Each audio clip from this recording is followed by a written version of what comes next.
How the Grinch Stole Christmas.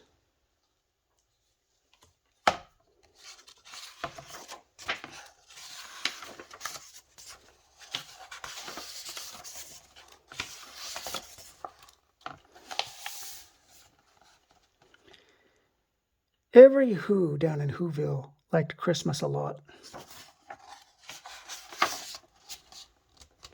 But the Grinch, who lived just north of Whoville, did not. The Grinch hated Christmas, the whole Christmas season.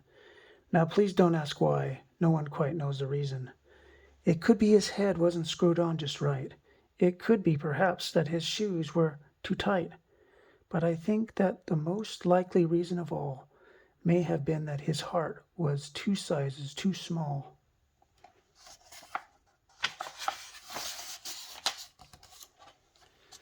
But whatever the reason, his heart or his shoes, he stood there on Christmas Eve, hating the Whos, staring down from his cave with a sour, Grinchy frown as the warm lighted windows below in their town. For he knew every Who down in Whoville beneath was busy now, hanging a mistletoe wreath. And they're hanging their stockings, he snarled with a sneer. Tomorrow is Christmas, it's practically here. Then he growled with his Grinch fingers nervously drumming, I must find some way to stop Christmas from coming. For tomorrow, he knew.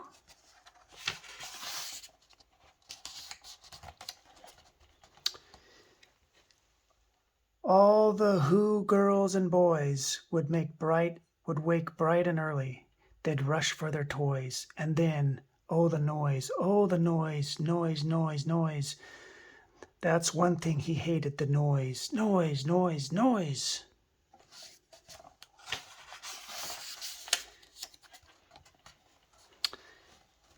Then the Whos, young and old, would sit down to a feast, and they'd feast, and they'd feast, and they'd feast, feast, feast, feast.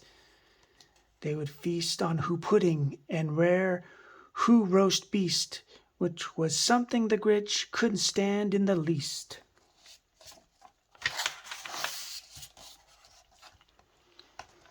And then they'd do something he'd liked least of all. Every Who down in Whoville, the tall and the small, would stand close together with Christmas bells ringing. They'd stand hand in hand, and the Whos would start singing. They'd sing, and they'd sing, and they'd sing, sing, sing. And the more the Grinch thought of this Who Christmas sing, the more the Grinch thought, I must stop this whole thing. Why, for 53 years I've put up with it now. I must stop this Christmas from coming. But how? Then he got an idea, an awful idea. The Grinch got a wonderful, awful idea. I know just what to do, the Grinch laughed in his throat, and he made a quick Santa Claus hat and a coat. And he chuckled and chuckled, what a great Grinchy trick. With this coat and this hat, I look just like Saint Nick. All I need is a reindeer. The Grinch looked around, but since reindeer were scarce, there was none to be found. Did that stop old Grinch? No, the Grinch simply said, if I can't find a reindeer, I'll make one instead. So he called his dog Max. Then he took some red thread and he tied a big horn on the top of his head.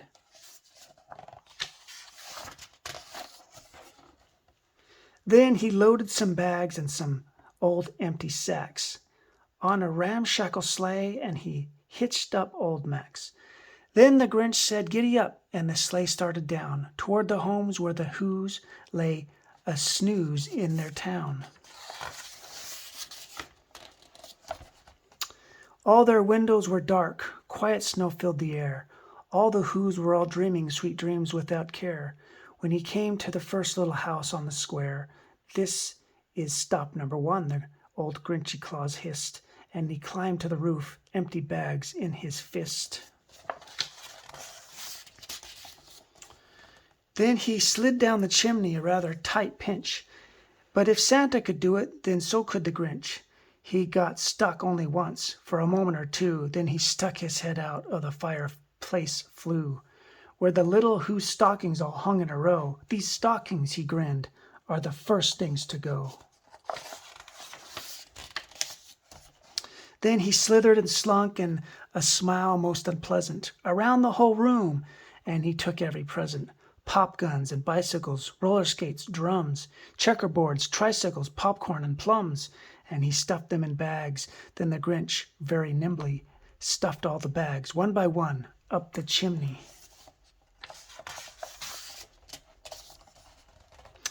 Then he slunk to the icebox. He took the Who's feast. He took the Who pudding. He took the roast beast. He cleaned out the icebox as quick as a flash. Why, that Grinch even took their last can of Who hash. Then he stuffed all the food up the chimney with glee. And now, grinned the Grinch, I will stuff up the tree. And the Grinch grabbed the tree and he started to shove. Then he heard a small sound like the coo of a dove. He turned around fast and he saw a small Who. Why, Cindy Lou Who was not more than 2. The Grinch had been caught by this tiny Who daughter, who'd got out of bed for a cup of cold water. She stared at the Grinch and said, Santa Claus, why? Why are you taking our Christmas tree? Why? But you know, that old Grinch was so smart and so slick, he thought up a lie and he thought it up quick. Why, my sweet little tot, the fake Santa Claus lied. There's a little light on this tree that won't light on one side. So I'm taking it home to my workshop, my dear. I'll fix it up there, then I'll bring it back here. And his fib fooled the child, and he patted her head, and he got her a drink, and he sent her to bed. And when Cindy Lou Who went to bed with her cup, he went to the chimney and stuffed the tree up.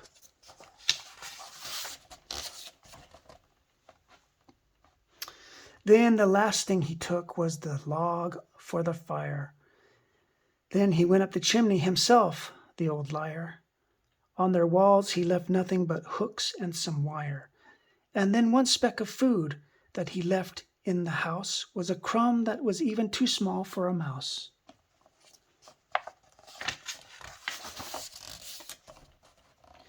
Then he did the same thing to the other Who houses, leaving crumbs much too small for the other Who mouses.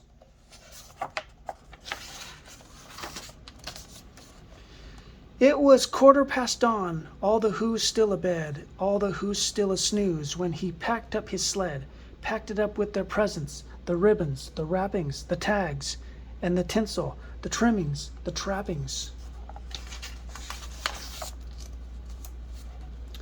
3,000 feet up the side of Mount Crumpet, he rode with his load to the tip-top to dump it. Pooh-pooh to the Who's, he said, grinchishly humming. They're finding out now no Christmas is coming. They're just waking up. I know just what they'll do. Their mouths will hang open a minute or two. Then the Who's down in Whoville will all cry boo-hoo.